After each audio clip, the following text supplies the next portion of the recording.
ஒரு ஊர்ல ஒரு துறவி இருந்தார், புத்த சமய துறவி. அந்த ஊர் மன்னன் அவரை பத்தி கேள்விப்பட்டிருக்கான்.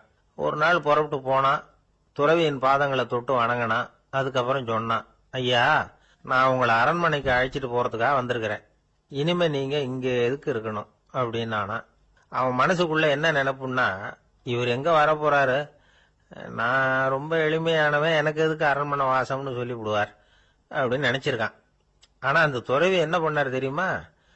அப்படியா, சரி போகலாம், வா, போய் உன் ரதத்தை கொண்டுட்டு வா, அரண்மனைக்கு போகும்பொழுது அதுக்கு தகுந்த மாதிரி ஆடம்பரமா போகணும் அப்படின்னு விட்டாரான். துறவி இப்படி சொன்னதும் அந்த மன்னனுக்கு மனசுக்குள்ள சந்தேகம் வந்துட்டுது. இவர் உண்மையிலேயே துறவி தானா, ஏமாத்து பேர் வழி மாதிரி தெரியுதே அப்படின்னு நினைச்சிருக்கான். இருந்தாலும் இனிமே என்ன பண்றது, சொல்லியாச்சு. ரதத்தை கொண்டுட்டு வந்தான். துறவி ஏறி உக்காந்தார். பக்கத்துல ராஜா. அவரு ரொம்ப உற்சாகமா வரார். இவன் ரொம்ப சோர்ந்து போய் வரான். துறவி மரத்தடியிலேயே வாழ்ந்து பழக்கப்பட்டவர், அரண்மனையில எளிமையா ஒரு இடத்துல உட்காந்துக்குவார் அப்படின்னு நினைச்சான். ஆனா அப்படி இல்ல. அரண்மனைக்கு வந்த உடனே அந்த துறவி அதை கொண்டுட்டு வா, இதை கொண்டுட்டு வான்னு சொல்லி உத்தரவு போட ஆரம்பிச்சுட்டார். அரண்மனையில இருந்தா அரசன மாதிரி இருக்கணும் அப்படிங்கிறார். ராத்திரி பூரா சௌரியமா தூங்கினார். பகல்ல அரண்மனை தோட்டத்துல உலாவ வேண்டியது, நீச்சல் குளத்துல குளிக்க வேண்டியது, இப்படியே பொழுது போக்கிட்டு இருக்கிறார். அந்த அரண்மனையில துறவி மகிழ்ச்சியா இருக்கிறார். மன்னனால அப்படி இருக்க முடியல. அவருக்கு எந்த கவலையும் இல்ல, இவனுக்கு அரசாங்க கவலைகள். துறவி அப்படி இருக்கிறத இவனால தாங்கிக்க முடியல. ஒரு நாள் அவர்கிட்டயே போய், நான் உங்ககிட்ட கொஞ்சம் பேசணும் நானா. துறவி பார்த்தார். நான் இந்த அரண்மனைக்கு வரும்பொழுதே நீ என்னமோ என்கிட்ட கேட்கணும்னு நினைச்ச, ஏன் கால தாமதம், நீ அனாவசியமா உன்னையே தொந்தரவு பண்ணிட்டு இருக்கிற, நீ கவலையா இருக்கேங்கிறது எனக்கு புரியுது. நான் மரத்தடியில் இருந்தப்ப கூட என்னை அடிக்கடி சந்திச்சுக்கிட்டு இருப்ப, ஏதாவது விளக்கம் கேட்கறது உண்டு. இங்க வந்த பிறகு என்னை சந்திக்கிறது கூட அபூர்வமா போயிட்டுது. நீ இப்போ என்ன கேட்க போறேங்கிறது எனக்கு தெரியும், இருந்தாலும் கேளு அப்படின்னாராம். வேற ஒண்ணும் இல்லைங்க, இப்போ உங்களுக்கும் எனக்கு என்ன வித்தியாசம்? 2 பேரும் அரண்மனையில தான் இருக்கிறோம். நீங்க மகிழ்ச்சியா இருக்கிறீங்க, நான் அப்படி இருக்க முடியல. இவ்வளவுக்கும் நீங்க முன்னாடி இருந்தது மாதிரி இல்ல. தினமும் தங்க தேர் கேட்கறீங்க, உயர்தரமான ஆடைகள் அணிகிறீங்க, சுவையான சாப்பாடு. இப்படி இருக்கிறப்போ உங்களுக்கும் எனக்கு என்ன வித்தியாசம்? இதுதான் மன்னனுடைய கேள்வி. இதுக்கு பதில் சொல்றேன், என் கூட புறப்பட்டு வா, இந்த நகரத்துக்கு வெளியில போவோம் அப்படின்னு சொல்லி அரசனை கூப்பிட்டுக்கிட்டு ஊர் எல்லைக்கு சேர்ந்தார் துறவி. அங்க போய் சொன்னார், இத பாருப்பா, இந்த இடத்தை தான் தேடிட்டு இருந்தேன். இனிமே நான் திரும்பி வரப்போறதில்ல. நீ என்னோட வர்றியா, திரும்பி போறியா அப்படின்னார். நான் எப்படிங்க உங்க கூட வர முடியும்? என்னுடைய நாடு, என்னுடைய சொத்துக்கள், மனைவி, மக்கள் எல்லாத்தையும் விட்டுட்டு எப்படிங்க வர்றதுன்னா. இப்ப அந்த துறவி சொன்னார், இப்ப வித்தியாசத்தை தெரிஞ்சுக்கிட்டியா? நான் அரண்மனையில இருந்தேன், எல்லா வித பொருள்களும் உடையவனா இருந்தேன், ஆனா எதையும் சொந்தம் கொண்டாடுறவனா இருக்கல. ஆனா நீ அப்படி இல்ல, எல்லாத்தையும் சொந்தம் கொண்டாடிட்டு இருக்கிற. இதுதான் நமக்குள்ள வித்தியாசம் அப்படின்னு சொன்னார். அரண்மனை ஆடைகளை அப்படியே கலைஞர் அரசங்கிட்ட கொடுத்தார். உன்னுடைய ஆடைகளை நீயே வச்சுக்கோன்னார். அவர் பாட்டுக்கு நடந்து போனார், திரும்பியே பார்க்கல. அரசனுக்கு அப்பதான் தன்னுடைய அறியாமை விளங்குச்சான். இதுல இருந்து நாம புரிஞ்சுக்க வேண்டியது என்னன்னா, இந்த உலகத்துல எத்தனையோ பொருள்கள், அதையெல்லாம் முறையா பயன்படுத்தினா மகிழ்ச்சி. அதை விட்டுட்டு அதுக்கெல்லாம் சொந்தம் கொண்டாட ஆரம்பிச்சா கவலை. நம்ம ஆட்கள் சொந்தம் கொண்டாடுற விதமே தனி. ஒரு ஆளு இன்னொருத்தங்கிட்ட ஒரு கொடை கடன் வாங்கியிருந்தான், திருப்பி கொடுக்கல. கொடைய கொடுத்தவன் கேட்டான், என்கிட்ட கடன் வாங்கினிய கொடை, அதை கொஞ்சம் திருப்பி தர்றியான்னா. அது உனக்கு இப்போ அவசரமா தேவைப்படுதா அப்படின்னு கேட்டான் இவன். எனக்கு தேவைப்படல, அந்த கொடைய நான் யாருகிட்ட வாங்கியிருந்தேனோ அவனுக்கு இப்போ அது அவசரமா தேவைப்படுது அப்படின்னு அந்த ஆள். அந்த ஆளுக்கு பேச தெரியாது, அவர்கிட்ட கொஞ்சம் எச்சரிக்கையா நடந்துக்கோ அப்படின்னு சொல்றது உண்டு. அப்படின்னா என்ன அர்த்தம்? அவர் இன்னமும் குழந்தையாவே இருக்கிறாரு, இன்னும் பேச்சு வரலன்னு அர்த்தம்? அப்படி இல்ல, அவருக்கு நாகரிகமா பேச தெரியலன்னு அர்த்தம். பேசுறதுங்கிறது மனுஷனால மட்டுமே முடியக்கூடிய ஒரு காரியம். அப்படி இருந்தும் அதோட பெருமையை அவன் இன்னமும் சரியா புரிஞ்சுக்கலன்னு தான் சொல்லணும். அதனாலதான் அவன் அளவுக்கு அதிகமா வார்த்தைகளை கொட்டி போடுறான். அதுக்கப்புறம் அதையெல்லாம் திருப்பி அள்ள முடியாம கிடந்து கஷ்டப்படுறான். கொட்டுன வார்த்தையை அள்ள முடியுமா? ஒருத்தரை இன்னைக்கு பார்த்து முட்டாள்னு திட்டி போடுறீங்க, நாளைக்கு மறுபடியும் அவர்கிட்ட போய் நேத்திக்கு உன்னை முட்டாள்னு சொல்லிவிட்டேன், அந்த வார்த்தையை திருப்பி கொடு, வாங்கிட்டு போயிடுறேன் அப்படின்னு நான் சொல்ல முடியும்? அவன் கோபக்காரனா இருந்தா நேத்திக்கு அதை வேற விதமா உங்களுக்கு திருப்பி கொடுத்துருப்பான். உலகத்துல எவ்வளவோ ஜீவராசிகள் இருக்கு, அதுக்கெல்லாம் வாய் இருக்குது. அந்த வாயெல்லாம் எதுக்கு உபயோகம்? சாப்பிட்றதுக்காக. ஆனா நமக்கு இருக்கிற வாய் சாப்பிட்றதுக்காக மட்டும் இல்லை, பேசுறதுக்காகவும் தான். பேச முடியலன்னா வாய் இருந்தா கூட அது வாயில்லா ஜீவன் தான். ஒரு பையனை பார்த்து அது வாய் உள்ள புள்ள பொழைச்சிக்கும் அப்படின்னா மற்ற பையன்களுக்கெல்லாம் முகத்துல வாயே இல்லைன்னு அர்த்தம். அப்படி இல்லை, அந்த பையன் கொஞ்சம் கெட்டிக்காரத்தனமா பேசுவான்னு அர்த்தம். அதனால எப்படி பேசணும் அப்படிங்கறத நாம முக்கியமா தெரிஞ்சுக்கணும். இதுக்கு 8 விதமான குறிப்புகளை நம்ம பெரியவங்க சொல்லியிருக்கிறாங்க. பேச்சுக்கு 8 அங்கங்கள் உண்டு அப்படின்னு அவங்க சொல்றாங்க. அதெல்லாம் என்னென்ன அப்படின்னா, உண்மை, நன்மை, அன்பு, நிதானம், இனிமை, ஆழம், சமயமறிதல், சபையறிதல். இந்த 8 தன்மையும் பேச்சில் இருக்கணுமா. இதையே கொஞ்சம் விவரமா சில பேர் போர்டில் எழுதி வச்சிருப்பாங்க. அதாவது எழுத்துலயாவது அதெல்லாம் இருக்கட்டுமே அப்படின்னு நினைச்சு நீங்க கூட சில இடங்கள்ல இதை பார்த்திருக்கலாம். அதாவது உண்மையே பேசுக, நன்மையே பேசுக, அன்பாக பேசுக, நிதானமாக பேசுக, இனிமையாக பேசுக, ஆழமுடையதாக பேசுக, சமயமறிந்து பேசுக, சபையறிந்து பேசுக, இப்படி எழுதி வச்சிருப்பாங்க. இந்த 8 அம்சமும் சரியா பொருந்தி இருந்தாதான் அது பேச்சு. மற்றதெல்லாம் பேச்சாயிடாது. பேச்சு ஒரு சிறந்த கலை. எல்லாத்தையும் விட பேசாம இருந்தும் பழகணும், அது ரொம்ப முக்கியம். உண்மையே பேசணும். சத்தியத்துக்கு மதிப்பு கொடுக்கறவங்கள தான் சரித்திரம் மதிக்கும். உண்மை பேசினா மட்டும் போதாது, அந்த உண்மையில நன்மை கலந்துருக்கணும். கொலைகாரனுக்கு பயந்துகிட்டு ஒருத்தன் உங்க வீட்டுக்குள்ள ஒளிஞ்சிருக்கிறான். அந்த முரட்ட ஆசாமி கையில அரிவாளோட வந்து அவன் இங்க வந்தானான்னு உங்ககிட்ட கேட்கறான்னு வச்சுங்க. உண்மைதான் உயர்வு தரும் அப்படின்னு நினைச்சுக்கிட்டு, ஆமா உள்ளதான் இருக்கிறான், அடுப்பங்கரையில குதிருக்கு பின்னாடி உட்காந்துருக்கிறான், போய் பிடிச்சிட்டு போங்க அப்படின்னா சொல்லுவீங்க? அது நன்மை இல்லாத உண்மை. அதனால பிரயோஜனம் கிடையாது. அதே மாதிரி உங்க பேச்சில் அன்பு இருக்கணும், நிதானம் இருக்கணும், இனிமை இருக்கணும், சிந்தித்து பேசணும். சமயம் அறிந்து பேசுறதும் முக்கியம். அதை பத்தி நமக்கு வேற யாரும் சொல்லிக் கொடுக்க வேண்டியதில்லை. எந்த நேரத்துல யாருக்கிட்ட எப்படி பேசினா காரியம் நடக்கும் அப்படிங்கிறது நமக்கு நல்லா தெரியும். அது கைவந்த கலை. அவையறிந்து பேசுற திறமை பேச்சாளர்களுக்கு ரொம்ப அவசியம். அது இல்லைன்னா நிலைமை பரிதாபமாயிடும். ஒரு பேச்சாளர் ரொம்ப மும்முரமா பேசிக்கிட்டே இருந்தாராம். ரொம்ப நேரம் நிறுத்தவே இல்லை, பேசிக்கிட்டே இருக்கிறார். சபையில் இருந்தவங்க எல்லாம் ஒவ்வொருத்தரா எழுந்திரிச்சு போய்கிட்டே இருக்கிறாங்க. கடைசியில 2 பேர் தான் அக்கறையா பேசுறவரை கவனிச்சுட்டு உட்காந்துருந்தாங்களாம். மேடையில பேசிக்கிட்டு இருந்தவர் அவங்கள பார்த்து சொன்னாராம், எனக்கு கூட்டம் முக்கியம் இல்ல, எவ்வளவு பேர் என் பேச்சை கேட்கறாங்க அப்படிங்கறது முக்கியம் இல்ல. நீங்க 2 பேராவது ஊக்கமா என்ன கவனிச்சுக்கிட்டு உட்காந்துருக்கிறீங்க, அது போதும். உங்களுக்காகவே நான் பேசிக்கிட்டு இருக்கிறேன் அப்படின்னார். இதை கேட்டதும் உட்கார்ந்திருந்த 2 பேர்ல ஒருத்தர் எழுந்திருச்சு, அப்படி இல்லைங்க, நாங்க 2 பேரும் நீங்க பேசி முடிச்ச உடனே தொடர்ந்து பேச வேண்டிய ஆளுங்க, அதுக்காக தான் காத்துக்கிட்டு இருக்கிறோம், சீக்கிரம் முடிங்க அப்படின்னாங்களாம். இப்பெல்லாம் நம்ம ஊர்ல மாமியார் மருமகள் ஒருத்தர் நல்லா புரிஞ்சுக்கிட்டு நல்ல விதமா தான் இருக்கிறாங்க பல இடத்துல. அதனால நான் இப்ப சொல்ல போற கதையை கேட்டுவிட்டு இந்த காலத்துல அவ்வளவு மோசமா யாரு சார் நடந்துக்கிறாங்க அப்படின்னு கேட்டு யாரும் சண்டைக்கு வரக்கூடாது. இன்னொரு உண்மையையும் சொல்லிவிடுறேன். அதாவது இந்த கதையை நமக்கு எழுதி அனுப்பி இருக்கிறதே கொஞ்ச நாள்ல மருமகளாகவும் அதுக்கப்புறம் கொஞ்ச காலத்துல மாமியாராகவும் ஆக போற ஒரு நேயர் தான். சரி, இந்த கதைக்கு வருவோம். அதாவது ஒரு சின்ன குடும்பம், அந்த வீட்டுல மாமியார் ஆட்சி, அவங்க வச்சதுதான் சட்டம். புள்ளையண்டான் எப்படின்னா அம்மா சொல்றதையும் கேட்டுக்குவான், மனைவி சொல்றதையும் கேட்டுக்குவான், நமக்கு என்னத்துக்கு வம்புங்கிற டைப்.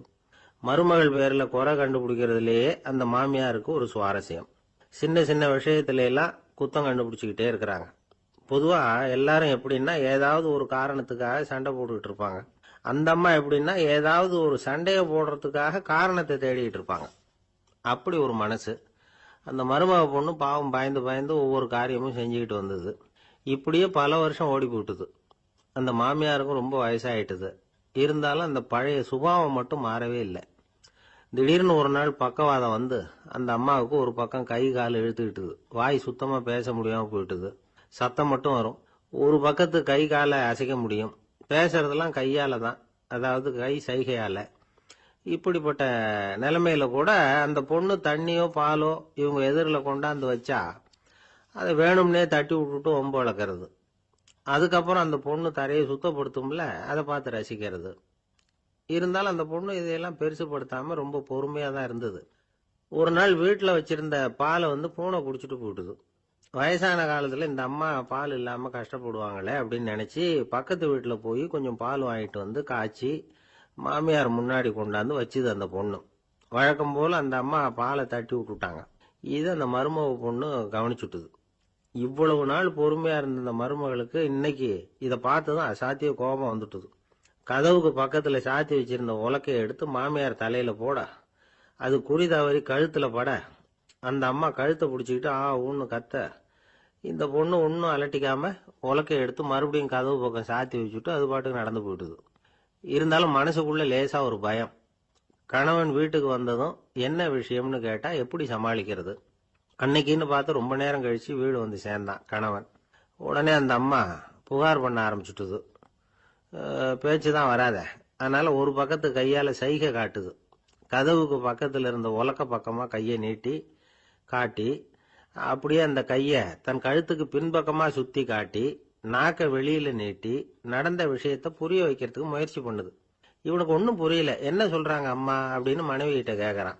அதுக்கு அந்த பொண்ணு ரொம்ப புத்திசாலித்தனமா, என்னங்க உங்க அம்மா சொல்றது உங்களுக்கு இன்னும் புரியலையா? அவங்க உங்களை பார்த்து என்ன சொல்றாங்கன்னா, ஏண்டா உலக்க மாதிரி நிக்கிற, சாக போற எனக்கு சங்கிலி எதுக்கு, என் கழுத்துல கிடக்குற இந்த சங்கிலியை கழட்டி என் மருமக கழுத்துல போடுறா அப்படின்னு சொல்றாங்க அப்படின்னு தான். ஓ அப்படியா விஷயம்னு சொல்லி அம்மா கழுத்துல இருந்த சங்கிலியை எடுத்து மனைவி கழுத்துல போட்டுட்டு, அம்மா உன் விருப்பப்படியே போட்டாச்சு, இனிமேலாவது நிம்மதியா படுத்து தூங்கு அப்படின்னு சொல்லிவிட்டு உள்ள போயிட்டான். பாத்தீங்களா கதைய? அதனாலதான் மாமியார்கள் சைகை காட்டுறதுன்னா கூட இனிமே ஜாக்கிரதையா இருக்கணும். ஆபீஸ்ல வேலை பார்க்கிற ஒருத்தர் வந்தார். பேசாம ஒரு 10 நாள் லீவு போட்டுடலாமா பாக்குறேன் அப்படின்னார். ஏன்னு கேட்டோம். என்னுடைய மேலதிகாரி ஒரு முசுடு சார், அவர்கிட்ட வேலை பார்க்கறது ரொம்ப கஷ்டமா இருக்குது அப்படின்னார். ஆபீஸ்ல வேலை பார்க்கறவங்க எல்லாம் ஒரு விஷயத்த நல்லா ஞாபகத்துல வச்சுக்கணும். மேலதிகாரிங்கிறவர் ஒரு பெரிய மகான் இல்ல, அவரும் ஒரு மானிட பிறவிதான். சராசரி மனுஷனுக்குள்ள பலம் பலவீனம் ரெண்டும் அவருக்கும் உண்டு. அதனால அவரை கொஞ்சம் அனுசரிச்சு போறதுக்கு பழகிறது தான் நல்லது. மேலதிகாரிகள்ல பல வகை உண்டு. அதுல முக்கியமா 3 வகை. அதுல ஒரு வகை எப்படி தெரியுமா? உங்களை ஒரு வேலை செய்யற மெஷினா மட்டுமே நினைக்கக்கூடிய வகை. இவங்கெல்லாம் எப்படின்னா, எங்கேயாவது வெளியூர் போயிருந்தா கூட அங்கிருந்து போன் பண்ணுவாங்க, அந்த வேலை என்னாச்சு இந்த வேலை என்னாச்சு அப்படின்னு. இவங்களுக்கெல்லாம் உங்க நலனை பத்தியோ உங்க குடும்பத்தை பத்தியோ அக்கறை இருக்காது. நீங்க சொல்ற யோசனை எதுவும் இவங்க கிட்ட எடுபடாது. கொடுத்த வேலையை பாரு, நீ எனக்கு புத்தி சொல்ல வேணாம் அப்படிம்பாங்க. இவங்களை அனுசரிச்சு போறதுக்கு ஒரே வழி, இவங்க எதை சொன்னாலும் சரின்னு சொல்லிவிட்டு வேலையை கவனிக்க வேண்டியதுதான். இவங்க கிட்ட வேற எந்த கேள்வியும் கேட்டுக்கிட்டு இருக்கக்கூடாது. ஆமா சாமி போடுறது கௌரவ குறைச்சல் இல்ல, அது ஒரு அலுவலக சௌகரியம், அவ்வளவுதான். இன்னொரு வகையான மேலதிகாரிகள் எப்படி தெரியுமா? இவங்கெல்லாம் ஆபீஸ் வேலையை பத்தி அதிகமா கவலைப்பட்டுக்கிட்டு இருக்க மாட்டாங்க. தங்களுடைய சொந்த இமேஜ் பாதிக்கப்படக்கூடாதுங்கிறதுலயே கவனமா இருப்பாங்க. இவங்கெல்லாம் அடிக்கடி உங்க நலனை விசாரிப்பாங்க. அதே மாதிரி நீங்களும் அவரை விசாரிக்கணும்னு எதிர்பார்ப்பாங்க. இந்த ரக அதிகாரிகளுக்கெல்லாம் புது வருட வாழ்த்து அனுப்பலாம், பிறந்த நாள் வாழ்த்து அனுப்பலாம். அவருக்கு எங்கேயாவது ஒரு பாராட்டு விழா நடந்தா முதல் வரிசையில போய் உட்காந்து உங்க முகத்தை காட்டலாம். ஆபீஸ் வேலையை மட்டுமே பார்க்கிற பணியாளர்கள் இது மாதிரி அதிகாரிகள் கிட்ட நல்ல பேர் வாங்க முடியாது. இன்னொரு வகையான மேலதிகாரிகள் உண்டு. அவங்க எப்படின்னா, ஆபீஸ் வேலையை பத்தியும் கவலைப்பட மாட்டாங்க, தனக்கு கீழே வேலை பார்க்கறவங்கள பத்தியும் கவலைப்பட மாட்டாங்க. எக்காரணம் கொண்டும் தன்னுடைய பொசிஷனுக்கு ஆபத்து வந்துடக்கூடாதுன்னு நினைக்கக்கூடியவங்க இவங்க. இவங்களால கடுமையான வேலை செய்யவும் முடியாது, தீர்மானிக்கவும் முடியாது. எந்த முடிவையும் எடுக்காம அப்படியே தள்ளி போட்டுக்கிட்டே போடுவாங்க எல்லாத்தையும். இதனால என்ன ஆகும்னா, இவருக்கு கீழே வேலை பார்க்கிற உங்களுக்கு பொறுப்பு அதிகமாயிடும். இவங்க கிட்ட போய் பிரச்சனையை மட்டும் சொல்லி பிரயோஜனம் இல்லை, அதுக்கான முடிவுகளை நீங்களே சொல்லணும். அப்பதான் இது மாதிரி அதிகாரிகள் கிட்ட நல்ல பேர் வாங்கலாம். அட்லீஸ்ட் கெட்ட பேர் வாங்காமலாவது காலம் தள்ளலாம். ஆபீஸ்ல வேலை பார்க்கறவங்க முக்கியமா சில விஷயங்களை ஞாபகத்துல வச்சுக்கணும். ஆபீஸ்ல நடக்கிற நல்லது கெட்டது எதுவா இருந்தாலும் உடனடியா மேலதிகாரி கிட்ட தெரிவிக்கிறது நல்லது. 3வது மனிதர் மூலமா அதை அவர் தெரிஞ்சுக்கிறது அவ்வளவு நல்லது இல்லை. எந்த மேல் அதிகாரியுமே தான் இந்த சர்பாஸ் செய்யப்படுறத விரும்புறதில்லை. அதனால அவருக்கு தெரியாம மேலிடத்துக்கு மணி எழுதி போடக்கூடாது. அப்படி எழுதி போடுறவங்க சில பேர் இருக்கிறாங்க.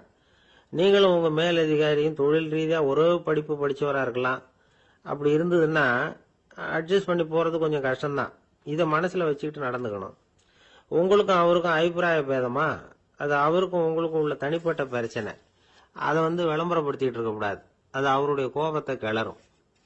உங்க மேலதிகாரி உங்க கூட படிச்சவரா இருக்கலாம், அதுக்காக அவர் எல்லாருக்கும் முன்னாடி அடைய கிச்சாமி எப்படிடா இருக்க அப்படின்லாம் கேட்டுக்கிட்டு இருக்க கூடாது. பொதுவா யாரும் அதை விரும்புறதில்ல. இவ்வளவையும் உங்க மனசுல வச்சுக்கிட்டு கொஞ்சம் சாமர்த்தியமா நடந்துகிட்டீங்கன்னா ஆபீஸ் உங்களுக்கு அவஸ்தையா இருக்காது, ஆனந்தமா இருக்கும். ஒரு மேலதிகாரி தன்கிட்ட வேலை பார்க்குற ஒருத்தரை பற்றி ரொம்ப பெருமையாக சொன்னாராம். எங்கள் ஆஃபீஸில் எவ்வளவோ பேர் வேலை பார்க்குறாங்க, எல்லாரும் தினமும் வந்து ஏதாவது பிரச்சனைகளை சொல்லிட்டு இருப்பாங்க. ஆனால் இவர் ஒருத்தர் மட்டும்தான் இது வரைக்கும் என்கிட்ட வந்து எந்த பிரச்சனையும் சொன்னதே இல்லை. அவர் பாட்டுக்கு வருவார், வேலை பார்ப்பார், போயிடுவார் அப்படின்னாராம். நான் உடனே அவ்வளவு பெருமைக்குரிய அந்த ஊழியரை பார்த்து கேட்டேன், ஏன்பா உன்னுடைய மேலதிகாரிகிட்ட நீ எந்த பிரச்சனையும் கொண்டுகிட்டு போகிறதே இல்லையாமே அப்படின்னு கேட்டேன். அதுக்கு அவர் சொல்கிறாரு, ஆமாங்க, அது ஏன்னா அவரால் எந்த பிரச்சனையுமே தீர்க்க முடியாதுங்கிறது எனக்கு நல்லா தெரியும், அதனால் அப்படி செய்கிறேன், வேற ஒன்றும் இல்லை அப்படின்னார் ரொம்ப பொறுமையாக. ஒரு ஊரில் ஒருத்தர் தான். ஒரு நாள் காலையில் எழுந்திரிச்சான். ஒரு 10 ரூபாய் எடுத்து சட்டை பையில் வச்சுக்கிட்டான். கடை தெருவுக்கு புறப்பட்டான். காய்கறி வாங்குறதுக்காக அவன் போகிறான். காய்கறி சந்தைக்கு போய் சேர்ந்தான். கத்திரிக்காய் 1/4 கிலோ கொடுங்கன்னான். கொடுத்தாங்க. காசு கொடுக்கறதுக்காக சட்டை பையில் கையை விட்டான். பணத்தை காணும். 10 ரூபாய் சட்டை பையில் வச்சுக்கிட்டு தான் வந்தான். அது இப்போ அங்கே இல்லை. வழியில் எங்கேயும் அது விழுந்துட்டு போட்டுருக்கு. அல்லது யாராவது திருடர்கள் தெரியாமல் அதை எடுத்துக்கிட்டு போட்டாங்களா என்னன்னு தெரியல. எப்படியோ 10 ரூபாய் அவன் இழந்துட்டான். கையில் காசு இல்லை. அதனால கத்திரிக்காயை திருப்பி கொடுத்துட்டு கவலையோட வீட்டுக்கு திரும்பி வந்தான். அதையே நினைச்சுக்கிட்டு இருந்தான். அவனுக்கு துக்கம் அதிகமாக போச்சு. அழ ஆரம்பிச்சுட்டான். காய்கறிகள் வாங்கிட்டு வந்து ஆனந்தமா சமைச்சு சாப்பிடலாம்னு நினைச்சோம், அது முடியாம போச்சேங்கிற கவலை அவனுக்கு. அதனால அதை மறக்கவே முடியல. இது நடந்து கொஞ்ச நாள் ஆச்சு. அதே மனுஷன் இன்னொரு நாள் அதே மாதிரி புறப்பட்டான். பணத்தை எடுத்து பையில வச்சுக்கிட்டான். காய்கறி சந்தையை நோக்கி போய்கிட்டு இருக்கிறான். இப்போ வழியில ஒரு ஏழை பையனை பார்த்தான். தம்பி எங்க போற அப்படின்னு கேட்டான். ஐயா பள்ளிக்கூடத்துக்கு போயிட்டு இருக்கிறேன் அவன். சரி, அதுக்கே இவ்வளவு கவலையோட போயிட்டு இருக்கிற அப்படின்னு விசாரிச்சான் அவன். ஐயா நான் ரொம்ப ஏழை, வீட்டில் வசதி இல்லை, பரீட்சைக்கு பணம் கட்டணும், இன்னைக்கு கடைசி நாள், என்ன செய்யறதுன்னு தெரியலன்னா. இவன் பார்த்தான். தாங்கிட்ட இருக்கிற பணத்தை எடுத்து அந்த பையன்கிட்ட கொடுத்தான். இதை வச்சுக்கோ, உடனே பணத்தை கட்டு, நல்லா படி, பரீட்சை எழுது அப்படின்னு சொல்லிவிட்டு திரும்பி வந்துட்டான். வெறுங்கையோடு திரும்பி வந்தும் வீட்டில் கேட்குறாங்க, எங்க காய்கறின்னு வழக்கம் போல கேட்டாங்க. இவன் நடந்ததை சொன்னான். இப்போ வீட்டில் இருந்தவங்க அவங்ககிட்ட ஒரு கேள்வி கேட்டாங்க, ஏங்க இதே மாதிரி முன்னாடி ஒரு தடவை காய்கறி வாங்க போய் வெறுங்கையோடு திரும்பி வந்தீங்க, இப்பவும் வெறுங்கையோட தான் திரும்பி வந்திருக்கிறீங்க, ஆனா முன்னாடி வந்தப்போ வருத்தமா இருந்தீங்க, இப்போ உங்க முகத்துல வருத்தம் தெரியலையே அப்படின்னு கேட்டிருக்கிறான். அதாவது வீட்டில் இருக்கிறவங்க கேட்டாங்களாம். இப்போ அந்த மனுஷன் யோசிக்க ஆரம்பிச்சானாம், இந்த 2 நிகழ்வுகளுக்கு என்ன வித்தியாசம்? போன தடவை அவன் பணத்தை இழந்தான், இந்த தடவை அவன் பணத்தை இழந்திருக்கிறான். போன தடவை யாரோ திருடிட்டு போயிட்டாங்க, இந்த தடவை அவனாவே ஒரு பையன் பேர்ல இறக்கப்பட்டு எடுத்து கொடுத்துருக்கிறான். அன்னைக்கு பணம் போயிட்டுதேன்னு வருத்தமா இருந்தது, இன்னைக்கு பணம் போனாலும் மனசுக்கு மகிழ்ச்சியா இருக்கு, நிறைவா இருக்கு. கொஞ்சம் யோசிச்சு பாருங்க. பணத்தை இழந்தது மகிழ்ச்சிக்கோ வருத்தத்துக்கோ காரணமா இருக்க முடியாது. அப்படின்னா வேற எது காரணம்? அன்றைக்கு வந்து பணத்தை இழந்துட்டேன்னு அழுதான், இன்றைக்கு பணத்தை இழந்தாலும் மகிழ்ச்சியா இருக்கிறான். ஆகவே மகிழ்ச்சிக்கும் துக்கத்துக்கும் இழப்பு காரணம் அல்ல, இழப்பு பற்றிய நம்முடைய அறிவு தான் காரணம் அப்படிங்கிறது பெரியவர்களுடைய கருத்து. எந்த பொருளும் நமக்கு வந்து கவலையை உண்டு பண்றதில்லை, அந்த பொருள் பேர்ல நாம வைக்கிற பற்று தான் கவலையை உண்டு பண்ணுது. பொருள்கள் வந்து நம்ம விட்டுட்டு போயிட்டா நாம அழுதுகிட்டு இருக்கிறோம், நாமே அதுகளை விட்டுட்டு வந்துட்டா மகிழ்ச்சியா இருக்கிறோம். இந்த உண்மையை புரிஞ்சுக்கிட்டு நம்முடைய வாழ்க்கையை நல்ல விதமா அமைச்சுக்கணும். ஒரு ஆள் அழுதுகிட்டு இருந்தான். ஏண்டா அழுகுறேன்னு கேட்கிறார் ஒருத்தர். இழக்கிறதுக்கு எதுவும் இல்லை அதனால அழறேன்னா. என்னடா சொல்றேன்னார். கிட்ட வாங்க சொல்றேன்னா. இந்த மணி பர்ஸை வேற ஒருத்தன் பாக்கெட்ல இருந்து திருடுனேன், அப்புறம் தான் புரிஞ்சுது அவங்கிட்ட இழக்கிறதுக்கு எதுவும் இல்லைங்கிறது. ஆமாங்க இது காலி பர்ஸ், அதனால இப்ப அழுதுகிட்டு இருக்கிறேன், திருடியும் பிரயோஜனம் இல்லை அப்படின்னு சொல்லிவிட்டு அழுதானா. ஒரு ஊர்ல ஒரு புகழ்பெற்ற பத்திரிகையாளர் இருந்தார். அவரு ஒரு நாள் திடீர்னு இறந்து போயிட்டார். அதுக்கப்புறம் நேரா சொர்க்கத்துக்கு போனார். சொர்க்கத்தின் வாசல்ல நின்றுகிட்டு இருந்த ஒருத்தர் அவரை தடுத்தார். இத பாரு, ஏற்கனவே இங்க 12 பத்திரிகையாளர்கள் இருக்கிறாங்க, அவங்களுக்கு இங்க வேலை இல்லை. அதுக்கு என்ன காரணம்னா, சொர்க்கத்துல திடுக்கிடும் செய்திகள்லாம் ஒன்றும் கிடையாது, அப்படி என்ன இருக்க போகுது இங்க எல்லாம் அது ஒழுங்கா நடந்துகிட்டு இருக்கும். எல்லாம் ஒழுங்கா நடந்தா பத்திரிகைகளுக்கு சுவாரஸ்யமான கொலை கொள்ளை தீ வைப்பு இது மாதிரி எதுவும் இங்க இல்லை. ஏற்கனவே இங்க இருக்கிறவங்க எல்லாரும் மரத்தடியில் உட்காந்துக்கிட்டு தியானம் பண்ணிட்டு இருக்கிறாங்க. அந்த ஒரே செய்தி தான் தினமும் இங்க வந்துகிட்டு இருக்குது. அதை படிக்கிறதுக்கே இங்க ஆள் கிடையாது. அதனால நான் என்ன சொல்றேன்னா, நீ பேசாம நரகத்துக்கே போயிடு. அங்க எவ்வளவோ நிகழ்ச்சிகள் நடந்துகிட்டு இருக்கு, அங்கதான் அதிகமான பத்திரிகையாளர்கள் தேவைப்படுறாங்க, அங்க உனக்கு நிறைய வேலை இருக்கும், அதை செய்யறதில்ல, நீயும் மகிழ்ச்சியா இருக்கலாம் அப்படின்னு சொன்னாராம். அங்க அந்த சொர்க்கத்தின் வாசல்ல நின்றுகிட்டு இருந்தவர். இந்த பத்திரிகையாளர் அங்கேயே நின்று கொஞ்சம் யோசனை பண்ணார். இவருக்கு சொர்க்கத்திலே இருக்கணும்னு தான் ஆசை. அதனால மெதுவா அவர்கிட்ட பேசினாராம். ஐயா, என்ன ஒரு 24 மணி நேரம் இங்க உள்ள இருக்கிறதுக்கு அனுமதி கொடுங்க. இங்க இருக்கிற பல பத்திரிகையாளர்களை எனக்கு தெரியும். அவங்கள சில பேரை சமாதானப்படுத்தி மெதுவா பேசி நரகத்துக்கு அனுப்பி வச்சுடுறேன். நான் இங்க இருந்துக்கிறேன். உங்க கணக்குப்படி 12 பேருக்கு மேல இங்க தாண்டாது, அப்படி பாத்துக்கிறேன் அப்படின்னாராம். அவரும் யோசனை பண்ணி பார்த்துட்டு, சரி அப்படியே உனக்கு அனுமதி கொடுக்குறேன், ஆனா ஒரு விஷயம், 24 மணி நேரம் தான் அனுமதி, அதுக்குள்ள எல்லாம் நடக்கணும் அப்படின்னு இருக்கார். சரின்னு சொல்லிவிட்டு இந்த பத்திரிகையாளர் உள்ள போனார். யோசனை பண்ணார். திட்டம் போட்டு ஒரு பொருளையை கிளப்பி விட்டார். சக பத்திரிகையாளர்கள் எல்லாம் கூப்பிட்டு சொன்னாராம், இந்த பாருங்க, நரகத்துல ஒரு பெரிய தினசரி பேப்பரை கொண்டுகிட்டு வர்றதுக்காக திட்டம் போட்டுக்கிட்டு இருக்காங்க. அதுக்கு பல அதிகாரிகள் தேவைப்படுறாங்க. நிறைய சம்பளம் கிடைக்கும். யார் யாரெல்லாம் நரகத்துக்கு போக ஆசைப்படுறாங்களோ அவங்க எல்லாம் போகலாம் அப்படின்னு ஒரு பொருளையை கிளப்பி விட்டார்.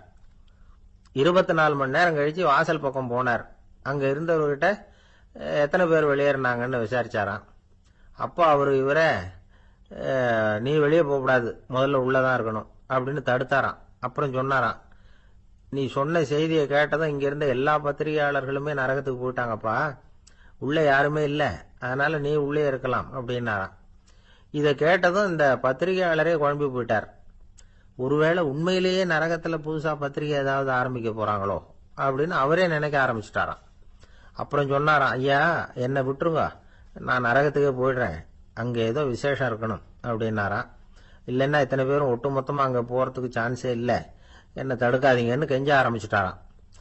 மற்றவங்க நம்பணுங்கிறதுக்காக ஒரு பொருளையை கிளப்பி விட்டார். கடைசியில தானே அந்த பொருளைக்கு ஆளாயிட்டார். அதாவது பிறரை ஏமாற்றிய அவரது மனம் கடைசியில் அவரையே ஏமாத்த ஆரம்பிச்சுட்டு பாருங்க. நீங்க இப்படி அடுத்தவங்களை ஏமாத்துறதுக்கு உங்க மனசை பழக்கப்படுத்துறீங்க, ஆனா கடைசியில் அதனால நீங்களே ஏமாற்றப்படுகிறீர்கள் அப்படிங்கிறது பெரியவர்களுடைய புத்திமதி. அதனால உங்க மனசுகிட்ட ரொம்ப எச்சரிக்கையா இருங்கோ அப்படிங்கிறாங்க. நம்ம ஆளுங்க அங்க போய் என்ன சொல்லுவாங்கன்னா, இந்த பாரு அங்க போவாத இங்க போவாதன்னு பயமுறுத்துறது உண்டு. சில பேர் அங்க பேய் இருக்குது, பிசாசு இருக்கு அப்படின்னு பொருளையை கிளப்பி விடுறது உண்டு. இருட்டு நேரம், காட்டு வழியா ஒருத்தன் போயிட்டு இருக்கிறான். அங்க பேய் பிசாசு நடமாட்டம் இருக்கிறதாக வதந்தி. இவன் பயந்துகிட்டே வேகமா போறான். காடு முடிஞ்சு மெயின் ரோட்டுக்கு வந்து சேர்ந்தான்.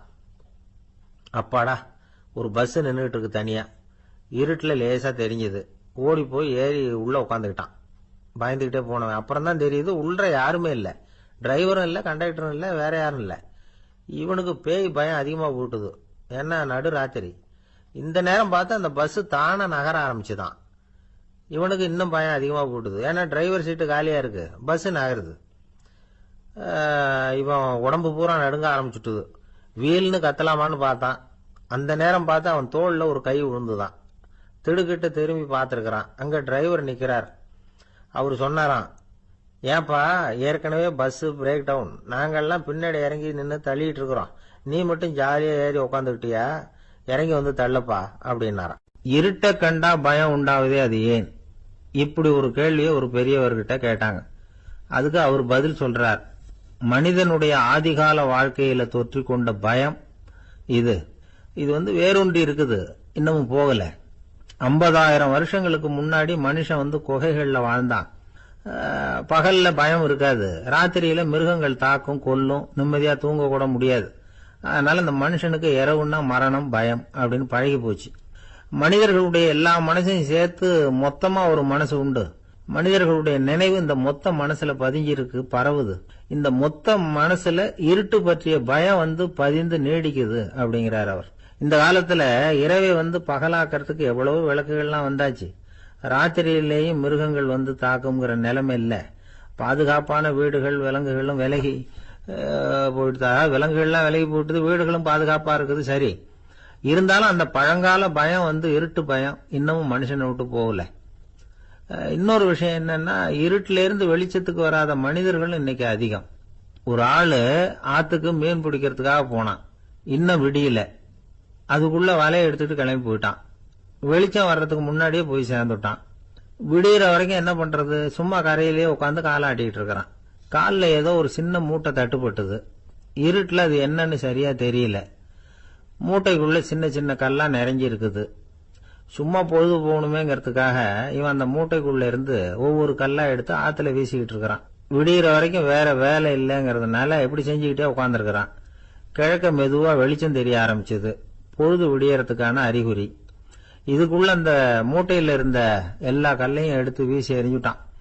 கடைசியா ஒரே ஒரு கல்லு மட்டும்தான் கையில பாக்கி இருந்தது. வெளிச்சம் வந்ததும் அந்த கல்லை பார்த்தான். அப்படியே திகைச்சு போயிட்டான். அடடா, இது வரைக்கும் தெரியாம தப்பு பண்ணிட்டோமே அப்படின்னு நினைச்சான். ஏன் தெரியுமா? அவன் கையில இருந்தது வெறும் கல்லு இல்ல, விலை வசந்த ரத்தன கல்லு. அது இருட்டுல என்னன்னு புரியாததுனால மூட்டையில இருந்த எல்லா ரத்தன கல்லையும் ஆத்துல வீசி எறிஞ்சிருக்கிறான். இப்போ அவனுக்கு அழுகையே வந்துரும் போல இருந்தது. வாழ்க்கையை வசதி ஆக்கிக்கிறதுக்கான வாய்ப்பு அவனுக்கு இருந்தது. இருந்தாலும் இருட்டுல அதை இழந்துட்டான். அந்த வகையில அவனுக்கு கொஞ்சம் அதிர்ஷ்டம் இருந்திருக்குது. அதாவது ஏதோ ஒரு வகையில இருந்திருக்குது. அதனாலதான் அந்த கடைசி கல்ல எரியறதுக்குள்ள வெளிச்சம் வந்துட்டுது. பல பேருக்கு அந்த அளவு கூட அதிர்ஷ்டம் வர்றதில்ல. எல்லாத்தையும் வீசினதுக்கு அப்புறம் தான் வெளிச்சம் வரும். என்னன்னு விவரம் தெரியாமலே எழுந்திரிச்சு வந்துருவாங்க. வாழ்க்கைங்கிறது ஒரு பெரிய புதையல். அதை புரிஞ்சிக்காம மனுஷன் அதை வீசி எரிஞ்சுக்கிட்டு இருக்கான் அப்படிங்கிறது தான் பெரியவங்க கருத்து. சில பேருக்கு புரிஞ்சுக்கிற நேரம் வரும், அதுக்குள்ள வாழ்நாள்லாம் ஓடி போயிருக்கும். அதுக்கப்புறம் என்ன பண்றது? நம்மால் ஒருத்தன் கையில ஒரு சின்ன பையோட வந்துகிட்டு இருந்தான். பை உள்ள ஏகப்பட்ட நகைகள், ரத்தன கல் எல்லாம் இருக்கு. வந்துகிட்டு இருந்தவன் திடீர்னு அந்த பைய அப்படியே ஒரு குளத்துல வீசி எறிஞ்சுட்டான். மகான்கள் தான் இப்படி பற்று இல்லாம இருப்பாங்க. என்னங்க இது, விலை மதிப்புள்ள அந்த பைய இப்படி குளத்துல வீசி எறிஞ்சுட்டீங்களே, இதுக்கு என்ன அர்த்தம் அப்படின்னு கேட்டார் அவன் கூட வந்தவர். அவன் மெதுவா இவர் காதோட காதா சொல்றான். ஒரு போலீஸ்காரர் பின்னாடி வந்துகிட்டு இருக்கிறார், அவர் போனதுக்கு அப்புறம் இதை எடுத்துக்குவேன் அப்படிங்கிறான். திருநெல்வேலி மாவட்டத்துல கோவில்பட்டிக்கு பக்கத்துல உள்ள ஊர் கடம்பூர். காமராசர் முதலமைச்சரா இருந்த காலம். கடம்பூர்ல ஒரு பள்ளி சீரமைப்பு மாநாடு நடக்குது. அந்த பக்கத்துல உள்ள பள்ளிக்கூடம்லாம் அதுல கலந்துக்குது. கண்காட்சி வேற. ஊர் பூரா விழா கோலம். மறுநாள் மாநாடு நடக்க போகுது. ஆனா முதல் நாளே மழை பிடிச்சுக்கிட்டுது. மறுநாளும் அது விடாம பேஞ்சுக்கிட்டு இருக்குது. காமராசர் காலையில இருந்து பல்வேறு நிகழ்ச்சிகள்ல கலந்துகிட்டு சாயந்தரமா கடம்பூருக்கு வந்து சேர வேண்டியவர். மழை பெஞ்சுக்கிட்டு இருக்கிறதுனால நிகழ்ச்சி ரத்தாயிடுமோ என்னமோ அப்படின்னு எல்லாரும் சந்தேகப்பட்டுக்கிட்டு இருக்கிறாங்க. அவர் கோவில்பட்டி பயணிகள் விடுதியில இருக்கிறார். கடம்பூர்ல இருந்து சில பேர் போய் அவரை சந்திக்கிறாங்க. மழை பெஞ்சுக்கிட்டு இருக்குதே, என்ன செய்யலாம் அப்படின்னு கேக்குறாங்க. மழை பெஞ்சா நல்லது தானே, அதுக்காக மாநாட்டை எதுக்காக ரத்து செய்யணும்? ஆசிரியர்கள் எவ்வளவு கஷ்டப்பட்டு ஏற்பாடு பண்ண மாநாடு, கட்டாயம் வந்துடுறேன் அப்படின்னாராம் காமராசர். உடனே புறப்பட்டார். மழையை பொருட்படுத்தாத மக்கள் கூட்டம். அது கலையாம காத்துக்கிட்டு இருக்கிறாங்க அவ்வளவு பேரும். தலைவர் வந்துட்டார்னு தெரிஞ்சது ஜனங்களுக்கு ஏகப்பட்ட உற்சாகம். ஜனங்கள் அவ்வளவு உற்சாகமா வரவேற்றாங்க. மாநாடு ஆரம்பமாச்சு. மலர் மாலைகள் மலை மாதிரி குவிய ஆரம்பிச்சுட்டுது. வரிசையா ஒவ்வொரு கல்வி நிலையம் சார்பாகவும் வரவேற்பு பத்திரம் வாசிச்சு கொடுக்கறாங்க. என்ன வாசிக்கிறாங்கிறத காமராசர் கூர்ந்து கவனிக்கிறார். ஏகப்பட்ட புகழ் மொழிகள். ரொம்ப பாராட்டி புகழ்ந்து என்னென்னமோ வாசிச்சுக்கிட்டு இருக்கிறாங்க. கொடை வள்ளலே, குணக்குன்றே, மலையே, கடலே, இப்படி தமிழ் மொழியில பாராட்டுறதுக்கு எத்தனை வார்த்தைகள் உண்டோ அத்தனையும் அதுல சேர்த்திருக்கிறாங்க. காமராசர் பொறுமை இழந்துட்டார். போதும் போதும், உங்க எல்லாரையும் பார்த்து 2 வார்த்தை பேசிட்டு போறதுக்காக தான் நான் வந்திருக்கிறேன். எல்லாரும் மழையில சிரமப்பட்டு நின்றுகிட்டு இருக்கிறீங்க. இப்படி என்ன புகழ்ந்து படிச்சுக்கிட்டே இருந்தா எப்படி அப்படின்னாராம். அதுக்கப்புறம் பேசி முடிச்சிருக்கிறார். மாநாட்டு நிகழ்ச்சிகள் முடிஞ்சதும் இன்னொரு நிகழ்ச்சியில கலந்துக்கிறதுக்காக புறப்பட்டாராம். ஒரு திறந்த ஜீப்ல அவரை ஊர்வலமா அழைச்சிக்கிட்டு போயிருக்கிறாங்க. தெருவில் 2 பக்கமும் ஏகப்பட்ட கூட்டம். அங்கங்க ஜீப்பை நிறுத்தி ரோஜா மாலை, ஜருக மாலை இப்படி போட்டுக்கிட்டே இருக்கிறாங்க. அதையெல்லாம் அப்படி அப்படியே வாங்கி அங்கங்க நின்றுகிட்டு இருந்த குழந்தைகள்கிட்டையும் தாய்மார்கள்கிட்டையும் கொடுத்துக்கிட்டே போறார். அந்த சமயத்துல கூட்டத்துக்கு அப்பால ஒரு பெரியவர் கையில ஒரு மல்லிகை சரத்தோட நின்றுட்டு இருக்கிறார். அவரால் முண்டி அடிச்சுக்கிட்டு முன்னால வர முடியல. காமராசர் இதை கவனிக்கிறார். அவ்வளவுதான், உடனே நிறுத்தப்பா வண்டிய அப்படிங்கிறார். ஜீப்பு நிக்குது. டிரைவரை பார்த்து, அதோ பார், அங்க ஒருத்தர் நிக்கிறார் பார், அவரை இங்க அழைச்சிட்டு வா அப்படின்னாராம். கூட்டம் வழி விடுது. அந்த பெரியவரை கிட்டத்துல அழைச்சிட்டு வர்றாங்க. காமராசர் அவரை பார்த்து, வாங்க வாங்க, நல்லா இருக்கீங்களா அப்படின்னு சத்தம் போட்டு உற்சாகமா விசாரிக்கிறாராம். பெரியவர் கண்கள்ல கண்ணீர். பேச்சு வரல. மல்லிகை சரத்தை அவருக்கு போடுறார். கொஞ்ச நேரம் அவர்கிட்ட பொறுமையா பேசிக்கிட்டு இருந்துட்டு அவரை அனுப்பி வைக்கிறார் காமராசர். பெரியவர் போனதுக்கு அப்புறம் காமராசர் பக்கத்துல இருந்தவங்க கிட்ட சொல்றார் அந்த பெரியவரை பத்தி. அந்த காலத்துல ரொம்ப கஷ்டப்பட்டவர் இவரு, ஜெயிலுக்கு போனவர் அப்படின்னு ரொம்ப உருக்கமா நெகிழ்ந்து போய் சொல்றார். இதுல ஒரு விஷயத்த கவனிங்க. தன்னை புகழ்ந்து படிக்கப்பட்ட வாழ்த்து மடலை படிக்க வேணாம்னு தடுத்து நிறுத்தினார். எங்கேயோ ஒரு மூலையில கையில ஒரு 4 முழம் மல்லிகை சரத்தோட ஒதுங்கி நின்றுகிட்டு இருந்த அந்த தொண்டரை அவ்வளவு பெரிய கூட்டத்துக்கு நடுவுலையும் தேடி கண்டுபிடிச்சு கிட்டத்துல கூப்பிட்டு அவர் கொடுத்த அன்பு மாலையை வாங்கி கழுத்துல போட்டுக்கிட்டார். அதுதான் காமராசர். தோல்விகள் கூட அவரை கொஞ்சம் கூட பாதிச்சதில்லை. ஒரு பொது தேர்தலில் அவர் தோத்து போறார். தொண்டர்கள்லாம் அழறாங்க. அதுல ஒருத்தர் மெதுவா காமராசர் கிட்ட போய், என்ன தலைவரே, நீங்க கூட தோத்து போயிட்டீங்களே அப்படின்னு கலக்கமா சொல்லி இருக்கிறார். அதுக்கு காமராசர், நான் கூட தோத்து போறதுக்கு பேர் தான்ப்பா ஜனநாயகம் அப்படின்னாராம்.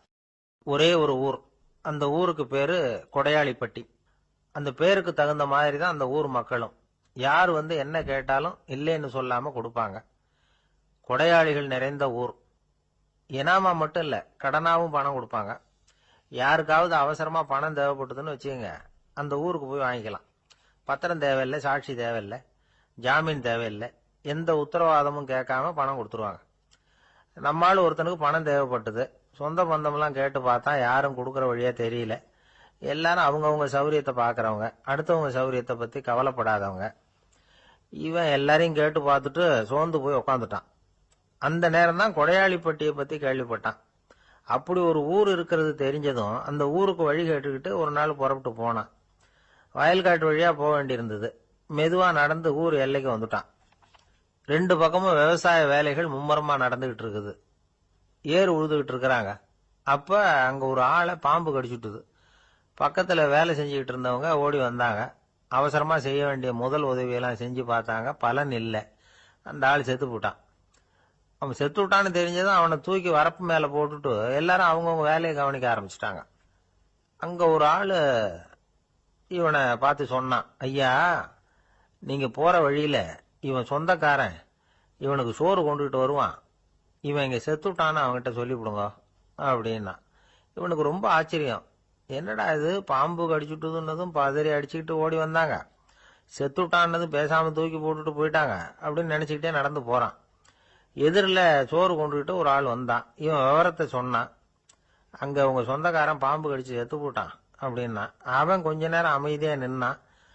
அதுக்கப்புறமா அங்கேயே வரப்புல உட்காந்து கொண்டுகிட்டு வந்த சோத்தை தானே சாப்பிட்டு முடிச்சான். பேசாம எழுந்திரிச்சு திரும்பி போயிட்டான். கொஞ்சம் கூட பதறல, அழல.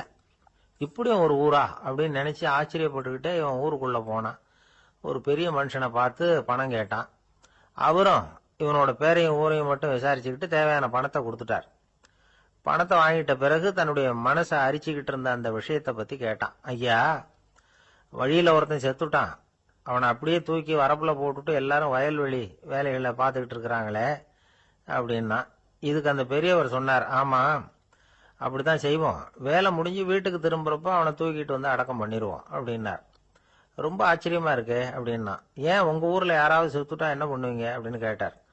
என்ன இப்படி கேக்குறீங்க, எங்க ஊர்ல எல்லாம் பணத்தை தூக்க விட மாட்டாங்க, ஒப்பாரி வைப்பாங்க, கட்டி புரண்டு அழுது புலம்பி தீத்துருவாங்க அப்படின்னா. இவன் பெரியவர் பார்த்தார். அவங்கிட்ட கொடுத்த பணத்தை லபக்குன்னு பறிச்சுக்கிட்டார். திருப்பி வாங்கிட்டார். இவன் பதறி போய் நிக்கிறான்.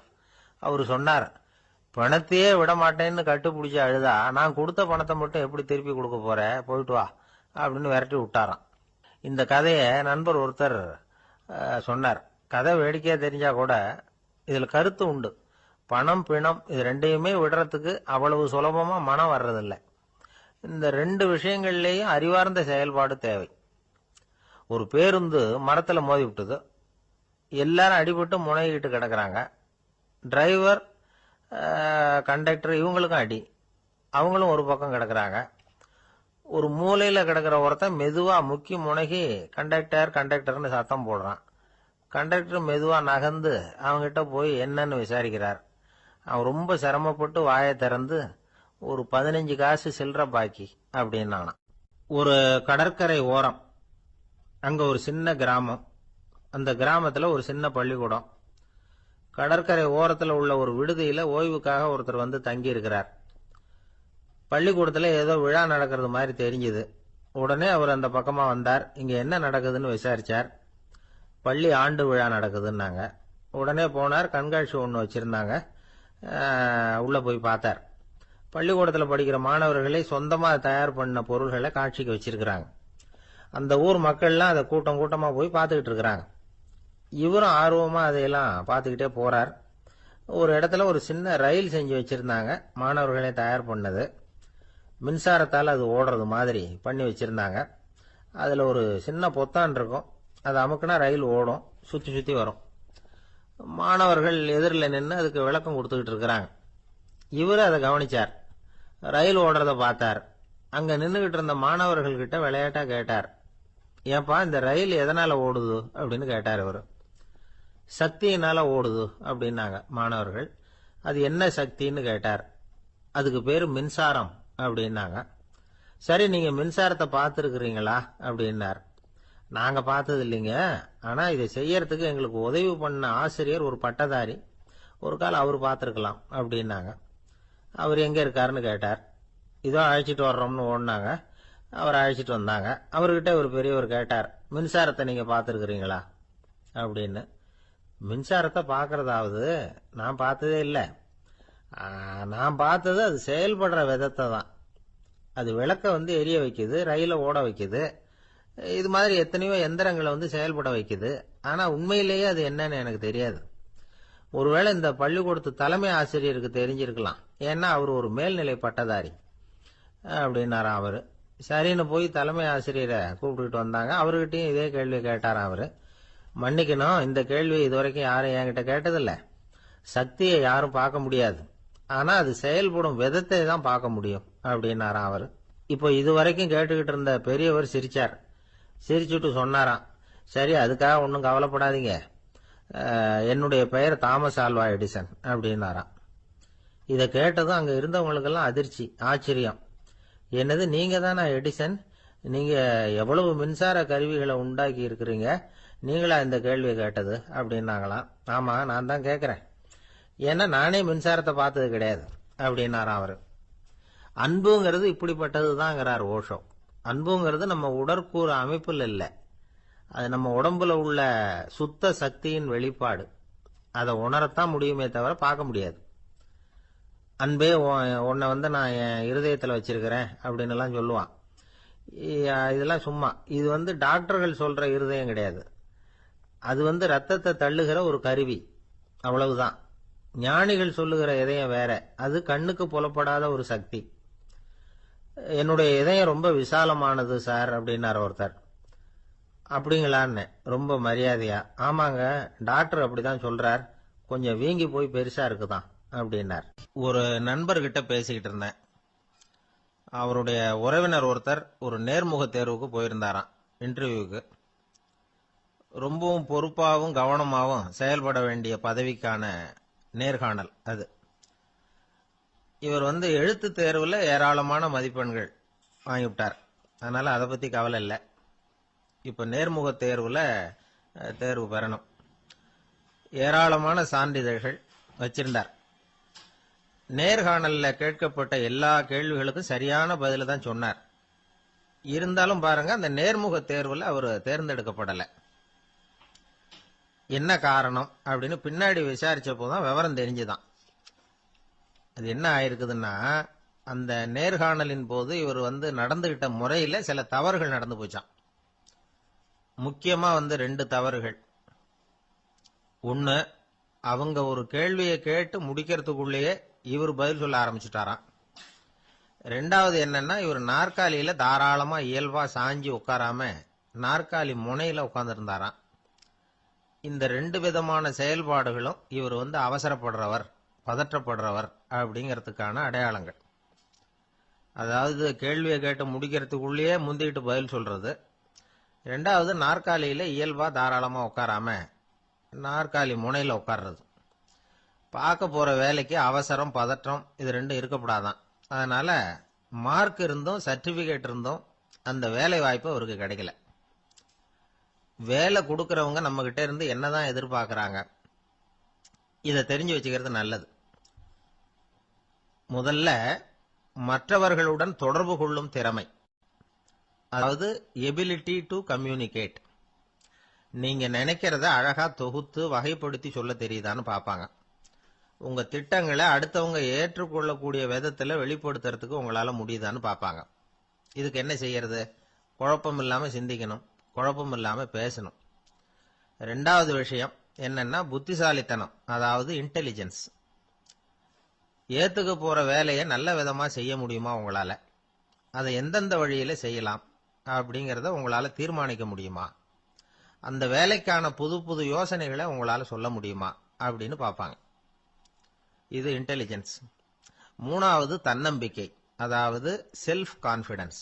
உங்களுக்கு அது உண்டா அப்படிங்கறத கவனிப்பாங்க. எந்த சூழ்நிலையையும் சமாளிக்கணும், எப்படிப்பட்ட மனிதர்களையும் சமாளிக்கிற தைரியம் வேணும், அடுத்தவங்களை நமக்கு சாதகமா திருப்பக்கூடிய தன்னம்பிக்கை வேணும். நாலாவது பொறுப்புகளை முன்வந்து ஏற்றுக்கொள்ளுதல், வில்லிங்னஸ் டு அக்செப்ட் ரெஸ்பான்சிபிலிட்டி. பொறுப்புகள்ல இருந்து நழுவி போக ஆசைப்படாம செஞ்சு முடிக்கணும். அஞ்சாவது முன் வருதல், இனிஷியேட்டிவ்.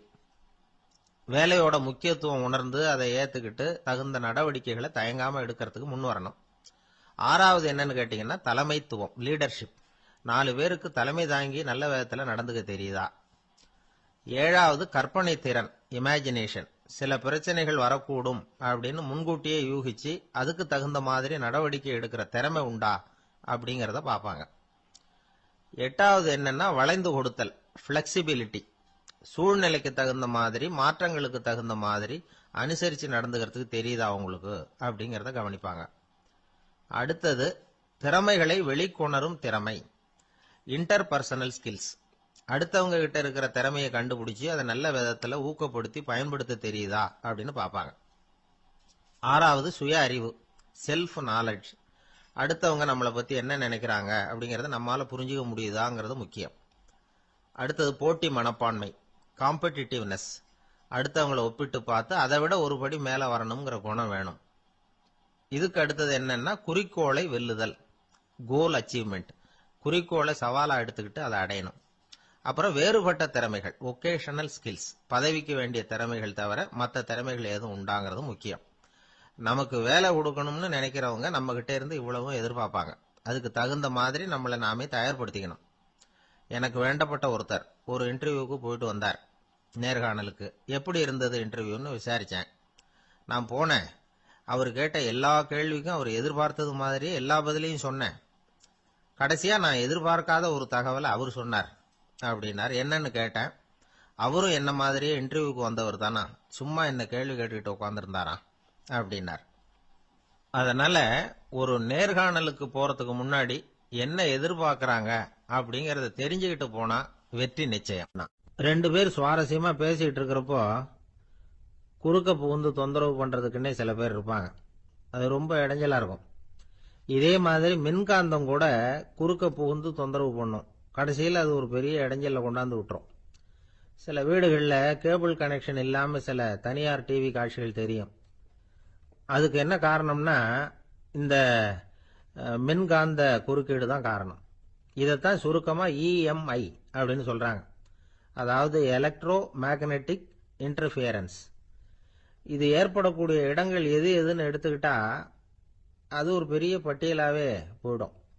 இந்த இஎம்ஐ தொந்தரவு கேபிள் டிவியில மட்டும்தான் இல்லை, ராக்கெட் ஏவுதளத்தில் உள்ள ரேடார்கள், அங்க உள்ள சில சக்தி வாய்ந்த தொலைத்தொடர்பு சாதனங்கள், விமான தளங்கள்ல உள்ள ரேடார்கள், கப்பல் தளங்கள்ல பொருத்தப்பட்டிருக்கக்கூடிய சக்தி வாய்ந்த ஆண்டனாக்கள், இப்படி நிறைய சொல்லலாம்.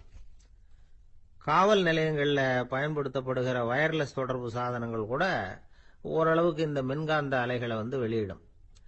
நம்ம வீட்டில் உட்காந்துக்கிட்டு ரேடியோ கேட்டுக்கிட்டு இருப்போம் அல்லது டிவி பார்த்துக்கிட்டு இருப்போம். அந்த சமயத்தில் பக்கத்து தெருவில் ஒரு மோட்டார் சைக்கிள் அல்லது காரு, குறிப்பாக பெட்ரோல் இன்ஜின், அது போறப்ப அதில் உள்ள மின்காந்த மின்கலத்தில் அதாவது மேக்னெட்டோ பேட்டரியிலிருந்து வெளிப்படுகிற மின்காந்த அலை இங்க டிவியிலையும் ரேடியோவிலையும் கரகரப்பை உண்டு பண்ணும். சரி, இது பெருசா என்ன இடைஞ்சல உண்டு பண்ணிட போகுது அப்படின்னு நாம அலட்சியமா நினைக்கலாம்.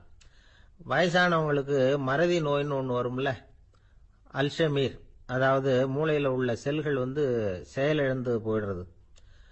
அது செய்ய வேண்டிய வேலையை மறந்துடும். மனைவியே எதிரில் நின்னா கூட உன்னை எங்கேயோ பார்த்தது மாதிரி தெரியுதே அப்படின்னு சொல்லிட்டு இருப்பாங்க. அப்படி ஒரு மறதி. இந்த விசித்திரமான நோய்க்கு இதுவரைக்கும் மருந்தே இல்லைன்னு வேற சொல்றாங்க. இந்த மைக்ரோ ஓவன் அப்படின்னு சொல்லக்கூடிய சமையல் அடுப்புகள் கூட மின்காந்த அலைகளை வெளியிடுது. சமயத்துல சில தொழிற்சாலைகள்ல கூட பெரிய விபத்துக்களை இந்த இஎம்ஐ உண்டு பண்ணிவிடும். இத பத்தி தீவிரமா சிந்திக்க ஆரம்பிச்சதே ஒரு விபத்துக்கு பிறகுதான். அமெரிக்காவுக்கும் வியட்நாமுக்கும் இடையில போர் நடந்ததே, அந்த சமயம் அமெரிக்காவுக்கு சொந்தமான விமானம் தாங்கி கப்பல் ஒண்ணு வியட்நாமை தாக்கறதுக்கு தயாரா ஏவுகணைகளோட கடல்ல நிறுத்தி வைக்கப்பட்டிருந்தது. தற்செயலா அந்த பகுதியில கப்பல் தொலைத்தொடர்பு பகுதிக்கு அருகில ஊடுருவிய இந்த சக்தி வாய்ந்த ரேடியோ அலைகள் ஏவுகணையில இருந்த மின்னணு சர்க்கியூட்டை பூர்த்தி செஞ்சு வச்சுட்டுது. அவ்வளவுதான், ஏவுகணை அங்கேயே வெடிச்சு சிதறி போச்சு. 130 பேர் அந்த இடத்திலேயே உடல் கருகி செத்து போட்டாங்க. ஏகப்பட்ட பொருள்கள் நாசம். இந்த விபத்துக்கான காரணம் என்னங்கிறத உடனடியா யாராலையும் கண்டுபிடிக்க முடியல. ரொம்பவும் கடுமையா முயற்சி பண்ணி கடைசியா கண்டுபிடிச்சாங்க, இது இந்த இஎம்ஐ வேலை தான் அப்படின்னு. மின்னணு தொலைபேசிகள் இருக்கு, இதுல பேசும்பொழுது நம்ம காதை அதாவது செவியை ஊடுருவக்கூடிய மின்காந்த அலையானது மூளைக்கு போய் அங்க மூளை கட்டிகளை உருவாக்க ஊக்கம் கொடுக்குது அப்படின்னு வேற கண்டுபிடிச்சிருக்கிறாங்க. இந்த இஎம்ஐ ரொம்ப குறைஞ்ச மின்காந்த அழுத்தத்துல நமக்கு எந்த பாதிப்பையும் ஏற்படுத்துறதில்லை. மின்காந்த அலைகள் அழுத்தத்தோட இருக்கிற இடங்கள்ல ரொம்ப நேரம் இருந்தோம்னா நம்ம உடம்பின் வெப்பநிலை 2 டிகிரி செல்சியஸ் வரைக்கும் அதிகரிக்குதாம். அதனால வெப்பநிலையை சீராக்கிறதுக்கு இதய துடிப்பும் அதிகரிக்குது. இப்படிலாம் கண்டுபிடிச்சிருக்கிறாங்க. இப்பெல்லாம் இந்த மின்காந்த குறுக்கீடுகளை தடுக்கிறது எப்படி அப்படின்னு விஞ்ஞானிகள் யோசனை செய்ய ஆரம்பிச்சிருக்கிறாங்க. இந்த விஷயத்துல அலட்சியமா இருந்தோம்னா எதிர்காலத்துல நிறைய பேருக்கு இந்த ஞாபக மறதி நோய் வந்துடும். அப்புறம் அது ரொம்ப கஷ்டமா போயிடும். ஒரு குடும்ப தலைவர் தன் மனைவியை பார்த்து, யார் நீ, உன்னை எங்கேயோ பார்த்தது மாதிரி இருக்குதே அப்படின்னு சொல்லிட்டு இருந்தார். உடனடியா அவரை போய் பார்த்தேன். வாங்க டாக்டர் கிட்ட போகலாம் அப்படின்னு. அவரு என்னை தனியா அழைச்சிட்டு போய் காதோட காதா மெதுவா சொல்றார், இத பார்ப்பா, என் கையில பணம் இல்லாத போகலாம், அப்படி மறதி நோய் வந்துட்டது மாதிரி நடிச்சுக்கிட்டு இருப்பேன், அவ்வளவுதான், அதை நீ கண்டுக்காத அப்படின்னார். அங்க ஒரு புதர் தெரியுது இல்லையா, இந்த புதருக்குள்ள ஒரு சிங்கம் இருக்கு. அந்த பக்கமா நான் போறப்போ வர்றப்போலாம் அது என்கிட்ட வம்பு வளர்க்குது, தகராறு செய்யுது, என் மேல பாயுது, என்னை தாக்குது, ஏன்னு தெரியல அப்படின்னுது. இதை கேட்டதும் அந்த குரங்கு சொல்லிச்சு, இனிமே கவலைப்படாத, இந்த தடவை நான் உன்னை காப்பாத்துறேன்னுது. அதுக்கப்புறம் ஒரு நாள் அந்த குரங்கும் கழுதியும் அந்த புதர் பக்கமா போய்கிட்டு இருந்தாங்க. எதிர்பார்த்தது மாதிரியே நடந்தது. இந்த சிங்கம் எதிரில் வந்தது, கழுதியை பார்த்தது, உடனே அது மேல பாய ஆரம்பிச்சுட்டுது. அவ்வளவுதான். உடனே இந்த குரங்கு என்ன பண்ணுச்சு தெரியுமா, கிடுகிடுன்னு ஒரு மரத்து மேல ஏறி உட்காந்துக்கிட்டது. அங்க உட்காந்துக்கிட்டு கீழே அந்த கழுதையும் சிங்கமும் போடுற சண்டையை வேடிக்கை பார்க்க ஆரம்பிச்சுட்டுது. கொஞ்ச நேரம் கழிச்சு அடிபட்ட காயத்தோட அந்த கழுதை மெதுவா நடந்து வந்தது. குரங்கும் மெல்ல மரத்தை விட்டு கீழே இறங்குச்சு. இப்ப கழுதை கேட்டுது, என்னை காப்பாத்துறேன்னு சொல்லிவிட்டு காலவாரி விட்டுட்டியே, நீ பாட்டுக்கு மரத்து மேல ஏறி உட்காந்துக்கிட்டே, இது நியாயமானது. குரங்கு பரிதாபமா அதை பார்த்தது. நான் மரத்து மேல இருந்து நீங்க 2 பேரும் சண்டை போட்டதை பார்த்துக்கிட்டு தான் இருந்தேன். உன்னோட சத்தம் தான் அதிகமா இருந்தது, அது நீ சிரிக்கிற மாதிரி எனக்கு கேட்டுது, அதனால நீ தான் ஜெயிச்சுக்கிட்டு இருக்க போல இருக்கு அப்படின்னு நினைச்சுட்டேன்னு. இன்னைக்கு பல பேர் இப்படிதான் இருக்கிறாங்களாம். யாரு ஜெயிக்கிறாங்க யாரு தோக்குறாங்கிறத முகத்தை பார்த்து கூட கண்டுபிடிக்க முடியறதில்ல. பேசுற பேச்சை வச்சு கூட கண்டுபிடிக்க முடியறதில்ல. தோற்கிறவங்க கூட சிரிக்கிற மாதிரி முகத்தை வச்சுக்கிறான். இன்றைய மனிதர்கள் கிட்ட ஏகப்பட்ட முரண்பாடுகள். பொய் முகங்களோட உலவுகிறவர்கள் தான் அதிகம். உண்மை முகம் எங்க இருக்கு அப்படிங்கறத புரிஞ்சுக்கிட்டு நண்பர்களை தேர்ந்தெடுக்கணும் அப்படிங்கிறது ஒரு முக்கியமான கருத்து. கடவுள் இந்த உலகத்தை படைச்சுட்டு அதுக்கப்புறமும் கொஞ்ச நாள் இங்கேயே தங்கி இருந்தாராம். அப்பதான் அவருக்கு ஒரு உண்மை புரிஞ்சுதான், இந்த உலகத்துல தங்கி இருக்கிறது எவ்வளவு இடைஞ்சல்னு. தினமும் மனிதர்கள் தேடி ஏதாவது புகார் சொல்லிக்கிட்டே இருந்தாங்களாம். எனக்கு அது வேணும் இது வேணும்னு கேட்டுக்கிட்டே இருந்தாங்களாம். சில பேர் வந்தாங்க, நாங்க விவசாயம் பண்றோம், தண்ணி இல்லாம பயிர் காயுது, எங்களுக்கு மழை வேணும் அப்படின்னாங்க. அவங்க போனதும் அதுக்கப்புறம் சில பேர் வந்தாங்க, நாங்க மண்பானை செய்யறவங்க, நிறைய பானை செஞ்சு வச்சிருக்கிறோம், மழை பெஞ்சா எல்லாம் கரைஞ்சி வீணா போயிடும், அதனால இன்னைக்கு மழை பெய்யக்கூடாதுன்னாங்க. கடவுள் பார்த்தார், அவருக்கு என்ன பண்றதுன்னே தெரியல, ஏகப்பட்ட குழப்பம், தலையை பிச்சுக்கலாம் போல இருந்தது, கிட்டத்தட்ட பைத்தியம் பிடிக்கிற அளவுக்கு ஆயிட்டுது. எல்லாருடைய ஆசைகளையும் அவரால் நிறைவேற்ற முடியல, ஏன்னா ஒண்ணுக்கு ஒண்ணு முரண்பாடா இருந்தது. ஒரு நாள் தன்னுடைய அமைச்சரவையை கூட்டி ஆலோசனை கேட்டார், என்ன செய்யலாம்னு சொல்லுங்கன்னார். இது என்ன பிரமாதம், பேசாம இமயமலை அடிவாரத்துல போய் உட்காந்துங்க, யாரும் தொந்தரவு பண்ண மாட்டாங்கன்னாங்க. அங்கேயும் மனிதர்கள் வர ஆரம்பிச்சிருவாங்களேன்னார் கடவுள். சரி அப்படின்னா சந்திரன்ல போயிருந்துக்கலாமேன்னாங்க. அங்கேயும் மனுஷன் குடி வர போறான் அப்படின்னார் கடவுள். வெகு தூரத்துக்கு அப்பால் உள்ள நட்சத்திர மண்டலத்துக்கு போயிடலான்னாங்க. இதெல்லாம் நிரந்தர தீர்வாகாது, நிரந்தரமா இந்த மனிதனுடைய தொல்லையிலிருந்து நான் விடுபடணும், அதுக்கு ஏதாவது வழி சொல்லுங்கன்னார் கடவுள். ஒரு வயசான ஆள் வந்தார். கடவுளுக்கு காதோட காதா ஒரு வழியை சொன்னார். கடவுளுக்கு முகம் மலர்ந்தது. அதுதான் சரி, அப்படியே செஞ்சுடலான்னார். அந்த ஆள் சொன்ன ரகசியம் என்ன தெரியுமா? மனிதனால அடைய முடியாத ஒரு இடம் இருக்கு, அது வேற எங்கேயும் இல்லை, அவனுக்கு உள்ளே இருக்குது. அங்க போய் மறைஞ்சுங்க, அதுக்கப்புறம் மனிதர்களால உங்களுக்கு தொந்தரவு இருக்காதுன்னார். மனிதன் நினைக்காத இடம் அதுதான். அதாவது உள்ளுக்குள்ள இருக்கிற உண்மையை புரிஞ்சுக்காம வெளியில எங்கேயோ அது இருக்கிறதாக நினைச்சு வரட்டிட்டு அலையறான் மனுஷன். உள்ளே இருக்கிற உண்மை புரிஞ்சா நாம தன்னம்பிக்கையோட தலை நிமிர்ந்து வாழலாம். வேடிக்கையா ஒரு கதை சொல்லுவாங்க. இதை பாருங்க, நம்ம பையன் எங்க பணம் வச்சாலும் எடுத்து விடுறான், என்ன பண்றதுன்னாங்க அம்மா. அப்பா கொஞ்ச நேரம் யோசனை பண்ணார். அதுக்கப்புறம் சொன்னார், அவன் கண்ணுல படாத இடமா நம்ம வீட்டில் இருக்கிறது ஒரே இடம் தான், அங்க பணத்தை வை, திருட்டு போவாதுன்னார். அது எந்த இடம்னு கேட்டாங்க. அதுதான் அவன் பாட புஸ்தகம், அதுல வச்சிரு, அவன் தொடவே மாட்டான். பாட புத்தகத்தை தொடாம பரீட்சையில வெற்றி பெற முடியாது அப்படிங்கறத புரிஞ்சுக்கணும். உள்ளே இருக்கிற உண்மையை தொடாமல் வாழ்க்கையில வெற்றி பெற முடியாது. அதனால உண்மையை புரிஞ்சுகிட்டா வாழ்க்கையில வெற்றி நிச்சயம். இமயமலை அடிவாரத்துல ஒரு மடம். அங்க ஒரு சன்னியாசி இருந்தார். அவர்கிட்ட ஒருத்தர் வந்தார். சுவாமி, ஆசைய உதற நினைக்கிறேன், முடியல, ஊட்டிக்கிட்டே வருது அப்படின்னாராம். இப்படி உட்கார, ஒரு கதை சொல்றேன் அப்படின்னு சொல்லி அவர் சொல்ல ஆரம்பிச்சாராம். அவர் சொன்ன கதை என்னன்னா, ஒரு ஊர்ல ஒரு ஆள் இருந்தான். அவன் பேரு குப்புசாமி. அவன்கிட்ட எப்பவும் ஒரு பழைய தொப்பி இருக்கும், விடவே மாட்டான். அதனால அவனை எல்லாரும் தொப்பி சாமி அப்படின்னு தான் கூப்பிடுறது வழக்கம். ஒரு புது தொப்பி வாங்கிக்கப்படாதாப்பா அப்படின்னு நண்பர்கள்லாம் சொல்லி பார்த்தாங்க. பணத்துக்கு எங்க போவேன் அப்படின்னு விட்டானா. பணம் வச்சிருக்கான், செலவு பண்ண மனசு வரல, மகா கஞ்சன். பழைய பாட்டில்கள்லாம் வாங்கி வித்துக்கிட்டு இருந்தான். அப்படி ஒரு தடவை பழைய கண்ணாடி சாமான்களை ஏலத்தில் எடுத்தப்போ அதுல ஒரு அருமையான சென்ட் பாட்டில் கிடைச்சது. உடனே ஒரு ஐடியா பண்ணான். அந்த சென்ட்டை சின்ன சின்ன பாட்டில்கள்ல அடைச்சி ஜன்னல் ஓரமா அடுக்கி வச்சுட்டான். அதை வித்தா நிறைய பணம் கிடைக்குமே, அதனால. இதுக்கு இடையில ஒரு நாள் அவன் அப்படியே உட்காந்துருந்தான். அந்த நேரம் நண்பன் வந்தான். ஏண்டா, உன் பழைய தொப்பியை மாத்தப்படாதா, ஊர்ல எல்லாரும் கேலி பேசுறாங்களே உன்னை தொப்பி சாமின்னு அப்படின்னு சொல்லி கேட்டிருக்கான். இந்த சென்ட் பாட்டில் வித்ததும் பணம் வரும், அதுக்கப்புறம் பார்க்கலாம் அப்படின்னு நானா இவன். சரி வா, நீச்சல் குளத்துக்கு போயிட்டு வருவோம் அப்படின்னு கூப்பிட்டுருக்கான் நண்பன். 2 பேரும் போனாங்க. அதே நேரம் அந்த ஊர் நீதிபதியும் அங்க குளிக்க வந்தாராம். அவர்கிட்ட இருந்தது விலை வசந்த ஒரு புது தொப்பி. அதை அங்க இருந்த ஸ்டாண்ட்ல மாட்டிவிட்டு குளிக்க போனார். இதுக்கிடையில குப்புசாமி குளிச்சுட்டு வந்தான். அவனுடைய பழைய தொப்பியை காணல. அந்த புது தொப்பியை பார்த்தா இது நண்பனுடைய வேலை தான் அப்படிங்கறதாக புரிஞ்சுக்கிட்டு அதை எடுத்து மாட்டிட்டு வந்துட்டான். நீதிபதி குளிச்சுட்டு வந்து பாக்குறாரு, தொப்பியை காணும்.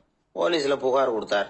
அவங்க தேடினாங்க. ஒரு மூலையில பழைய தொப்பி கிடைச்சது. அடடா, இது நம்ம குப்புசாமியோட தொப்பி இல்லையா அப்படின்னு நானா ஒருத்தன். உடனே அவன் வீட்டுக்கு தேடிட்டு போயிருக்காங்க. அங்க போய் பார்த்தா புது தொப்பி அங்க இருக்குது. உடனே அவனுக்கு 1000 ரூபாய் அபராதம் போட்டாங்களாம். அவன் பணத்தை கட்டிவிட்டு ரொம்ப எரிச்சலோட வீட்டுக்கு வந்தான். பழைய தொப்பி கண்ணுல பட்டது மறுபடியும். உன்னாலதானே எனக்கு 1000 ரூபாய் நஷ்டம் அப்படின்னு சொல்லி அதை எடுத்துக்கிட்டு அப்படி போயிருக்கான். அந்த ஊர் குளத்துல வீசி எரிஞ்சுட்டு வந்துட்டான். அது மீன் பிடிக்கிற ஒருத்தன் கையில சிக்கிச்சு. அவன் வர்ற வழியில அதை எடுத்து வேகமா வீசி எறிஞ்சான். அது நேரா குப்புசாமி வீட்டு ஜன்னல் வழியா உள்ள இந்த சென்ட் பாட்டில்கள் மேல விழுந்து எல்லாம் உடஞ்சி நொறுங்கி போச்சு. குப்புசாமி பார்த்தான். தோட்டத்துல ஆழமா ஒரு குழியை வெட்டினான். அந்த தொப்பியை போட்டான், மூடிவிட்டான். இதை அடுத்த வீட்டுக்காரன் பார்த்தான். ஏதோ புதையல் தான் வச்சிருக்கான் போல இருக்குன்னு நினைச்சான். போலீஸ்ல போய் புகார் கொடுத்துட்டான். மறுபடியும் போலீஸ் குழியை தோண்டினாங்க. பழைய தொப்பி மறுபடியும் வெளியில வந்தது. எல்லாரும் சிரிக்கிறாங்க. அன்னைக்கு ராத்திரியே அந்த தொப்பியை எடுத்துக்கிட்டு நேரா புறப்பட்டான். ஒரு கல்லுல அதை சேர்த்து கட்டி குடிநீர் தொட்டி இருக்கும்ல, அதுல போட்டுட்டு வந்துட்டான். இனிமே என்ன பண்ணும் பாப்போம்னு. ஒரு நாள் திடீர்னு குழாயெல்லாம் அடைப்பட்டு போச்சு. மாநகராட்சி அலுவலர்கள் என்னன்னு பார்த்தா அந்த பழைய தொப்பி குழாயை அடைச்சிக்கிட்டு இருக்குது. இது குப்புசாமியோட தொப்பிங்கிறது தான் எல்லாருக்கும் தெரியுமே. உடனே குடிநீரை பாழாக்கணத்துக்காக குப்புசாமிக்கு கோர்ட்டு 2500 ரூபாய் அபராதம் போட்டுட்டுது. அதையும் கட்டிவிட்டு வெளில வந்தான். கடைசியா முடிவு பண்ணான். ஒரு நெருப்பு குச்சியை கிழிச்சான். தொப்பியை கொளுத்தினான். எரிஞ்சது. எடுத்து வெளில எரிஞ்சான். கொஞ்ச நேரத்துல தீ அணைப்பு படம் வந்துட்டுது. ஆமா, இவன் எடுத்து எரிஞ்சது வெளியில விழுந்து வீட்டு கூரையே பத்திக்கிட்டு எரிய ஆரம்பிச்சுட்டுது. அவனோட பணத்தாசையும் அதோட சேர்ந்து எரிஞ்சு போச்சான். இப்படி ஒரு கதை. இந்த கதையை சொல்லி முடிச்சார் அந்த இமயமலை அடிவாரத்துல இருந்த சன்னியாசி. இப்ப அந்த குப்புசாமி எங்க இருக்கிறான்னு கேட்டார் எதிரில இருந்தவர். இதோ உன் எதிரிலே இருக்கிறான், நான் தான் அந்த குப்புசாமி அப்படின்னாராம் அந்த சன்னியாசி. அந்த குப்புசாமி கிட்ட இருந்தது மாதிரி ஒரு பழைய தொப்பி நம்ம ஒவ்வொருத்தர்கிட்டே உண்டு. அதை எப்படி தொலைக்கிறதுன்னு தெரியாம தடுமாறிக்கிட்டு இருக்கிறோம். அது என்ன தொப்பிங்கிறீங்களா? அதுதான் நம்மை சூழ்ந்திருக்கிற மாயை. அப்படிங்கிறார் சுவாமி சின்மயானந்தர். மெய்ஞானம் கிடைக்கிறப்போ மாயை எரிஞ்சு போகும் அப்படிங்கிறது அவருடைய கருத்து. நம்மால் ஒருத்தர் வேகமா ஓடி வந்தார். காலில் மாட்டியிருந்த பழைய செருப்பு ரெண்டையும் ஆவேசமா தூக்கி ஒரு கிணத்துல போட்டுட்டு வெறுங்காலோட நடந்து வந்துகிட்டு இருக்கிறார். ஏன் அப்படி பண்ணீங்க அப்படின்னு கேட்டோம். அந்த செருப்புக்கு சொந்தக்காரன் பின்னாடி வந்துகிட்டு இருக்கிறான், அதனால அப்படி பண்ணேன் அப்படிங்கிறார் இவர். ஒரு ஆளு ராமகிருஷ்ணரை தேடி வந்தான். அவன் கையில 1000 பொற்காசுகள் வச்சிருந்தான். அதை அவர்கிட்ட கொடுத்து இதை ஏத்துக்கணும் அப்படின்னு ரொம்ப பணிவா கேட்டுக்கிட்டான். அவரு பார்த்தார், இது எனக்கு தேவையில்லை, ஆனாலும் உன்னுடைய மனசை புண்படுத்துறதுக்கு நான் விரும்பலை, அதனால நீ கொடுக்கறத வாங்கிக்கிறேன்னார். வாங்கிக்கிட்டார். அப்புறம் கேட்டார், இதை பாரு, இனிமே இதெல்லாம் என்னுடையது தானே அப்படின்னார். ஆமா, அதையெல்லாம் நான் உங்களுக்கே கொடுத்துட்டேன். அவன், சரி, இப்போ நீ எனக்காக ஒரு காரியம் பண்ணணும்னார். என்ன செய்யணும்னு சொல்லுங்கன்னா, இந்த நாணயங்களையெல்லாம் எடுத்துக்கிட்டு போய் கங்கை நதியில் எரிஞ்சுட்டு வா அப்படின்னார். இவனுக்கு அதிர்ச்சியா போச்சு. என்ன பண்றது, இனிமே அது முடியாதுன்னு சொல்ல முடியாது. ஏன்னா அந்த நாணயங்களையெல்லாம் அவருக்கே கொடுத்துட்டான். இனிமே அதெல்லாம் இவனுடையது இல்லை. பேசாம அவ்வளவே அள்ளிக்கிட்டு ஆத்தங்கரைக்கு போனான். போனவன் ரொம்ப நேரம் திரும்பியே வரல. ராமகிருஷ்ணருக்கு சந்தேகம், என்ன ஆச்சு அந்த மனுஷனுக்கு, காசுகளோட அந்த கங்கையில குதிச்சுட்டானா, போகும்பொழுதே ஒரு மாதிரியா தான் போனான், போய் என்னன்னு பார்த்துட்டு வாங்க அப்படின்னார். அங்க இருந்த ஒருத்தர் ஓடி போய் பார்த்தார். அவர் போய் பார்க்கும் பொழுது அவன் அங்கே இருந்தான். அதுக்கப்புறம் அவர் திரும்பி வந்தார். விவரத்தை சொன்னார். அதாவது அவன் கங்கை கரையில உட்காந்துக்கிட்டு ஒவ்வொரு நாணயமா 1 2ன்னு எண்ணி எண்ணி வீசிக்கிட்டு இருக்கிறான். அவனை சுத்தி ஒரு கும்பல் நின்றுகிட்டு அவனை தடுத்துக்கிட்டு இருக்குது அப்படின்னு விவரத்தை சொன்னார் போயிட்டு வந்தவர். இதை கேட்டதும் ராமகிருஷ்ணரே புறப்பட்டு அங்க போனாராம். என்ன இப்படி பண்ணிட்டு இருக்கிற, நான் உன்னை அந்த நாணயங்களை கங்கையில வீசி எறிய சொன்னேன், நீ ஏன் அதை எண்ணிக்கிட்டு இருக்கிற அப்படின்னார்.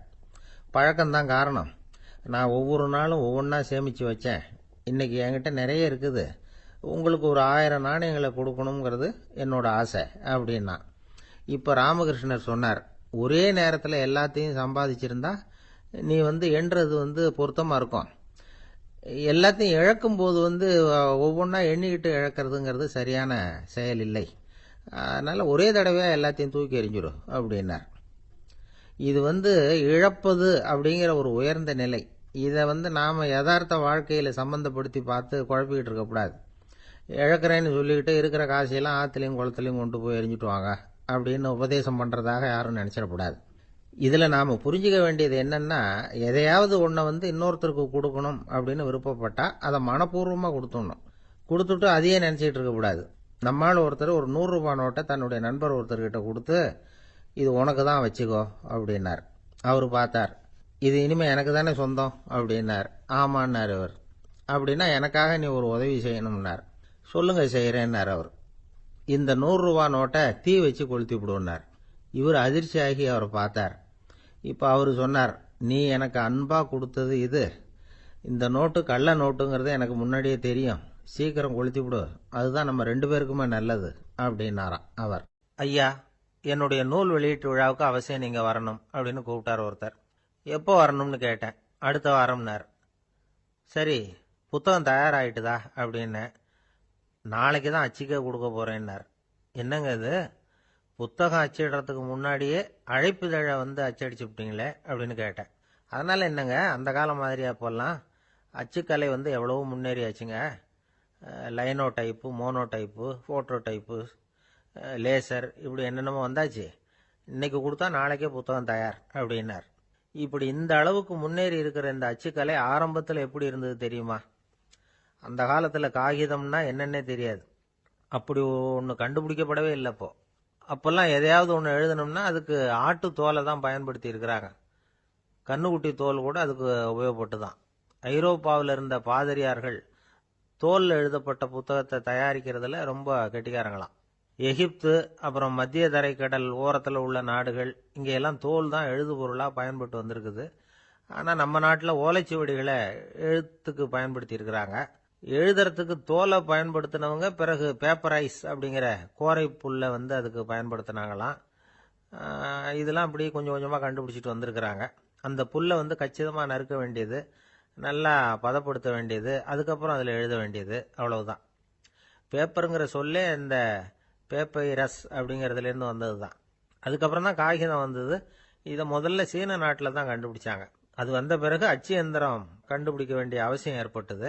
அதை கண்டுபிடிச்சவர் ஜெர்மானிய அறிவியல் அறிஞர் ஜான் கூட்டன்பர்க். அச்சு கலைக்கு அடித்தளம் அமைச்சவர் அவர் தான். ஜெர்மனியில மெயின்ஸ் அப்படிங்கிற ஊர்ல 1399 பிறந்தார். அவரோட மாமன் ஒருத்தர் உலோக வேலையில வல்லவர். அவர்கிட்ட அந்த வேலையை கத்துக்கிட்டார். அதோட வைர கற்களை பட்டை தீட்டுறதுலையும் ரொம்ப தேர்ச்சி பெற்றிருந்தார். இளம் வயசுலயே சும்மா இருக்க மாட்டாராம். எதை செஞ்சாலும் அதை திறமையா செய்வாராம். அவர் தான் முதல்ல மர அச்சு எழுத்துக்களை உருவாக்கினார். அது மேல மை தடவி பிரதிகள் எடுத்தார். அதுக்கப்புறம் உலோக எழுத்துக்கள், முதல்ல காரியம், அப்புறம் இரும்பு, அப்புறம் கலப்பு உலோகம். பிறகு அச்சடிக்கிறதுக்கு எந்திரம் ஒன்றையும் உருவாக்கினார். முதல்ல பைபிள் அச்சடிச்சார். 1468 அவர் இறந்து போனார். 16ஆம் நூற்றாண்டுல மேலை நாடுகள்ல இருந்து மர எழுத்துக்களை கொண்டுகிட்டு தமிழ்நாட்டில் கிறிஸ்துவ நூல்களை அச்சிட்டாங்க.